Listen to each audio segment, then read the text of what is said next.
যারা সিওরি সিডসের বীজ লাগিয়েছেন তারা ভাবছেন কীরকম শশা হবে বা আমরা কীরকম শশা পেতে পারি, এরকম আশায় অনেকেই আছেন। দেখুন, এটা আমাদেরই ফিল্ড। আপনারা ওষুধ দেওয়ার সময় 2-3 বার এই ফিল্ডটা দেখেছেন। আজ এই ফিল্ডটা আপনাদের কাছে নতুন নয়, এখানেই আমাদের গুলমোহর জাত বা জয় কিষাণ জাত লাগানো ছিল। এখানে শশার কীরকম ফলন হচ্ছে সেটা আপনাদের দেখা দরকার। আজ প্রথম দিন থেকে ভিডিও দিচ্ছি, প্রত্যেক দিন কীরকম ফলন আসছে তাহলে আপনারা বুঝতে। এই যে জমি সিওরি সিডসের বীজ লাগানো হচ্ছে, জায়গাটা দেখলে আপনারা চিনতে পারবেন।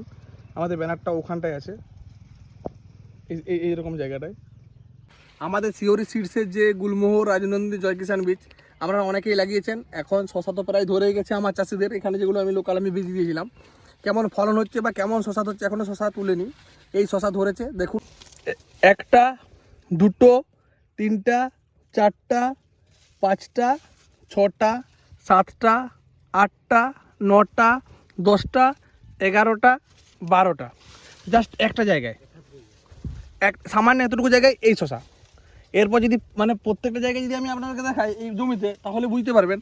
আর খুব লম্বা, আপনারা যেটা বলছেন সাদা দুধের মতন, অনেকেই পাউডারি শশা চেয়েছিলেন না, সাদা দুধের মতন শশা। এই যে সাদা দুধের মতন শশা, শশা লম্বা দেখেছেন, এই তো ধরেছে, তাই এই অবস্থা। এটা কালকে দেখবেন মাটি পর্যন্ত চলে গেছে, মোটামুটি প্রায় 1 ফুট পর্যন্ত লম্বা হবে শশা।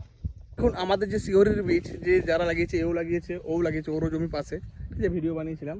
জালি কীরকম দেখাচ্ছে জমিতে? জালি গিঠে গিঠে জালি এবং খুব বড় বড় জালি, সাদা সাদা শশা। মানে প্রত্যেক জালি কিন্তু গিটে গিটে, মানে একটা কোনো গিট মিল নেই, এবং খুব পুষ্ট জালি।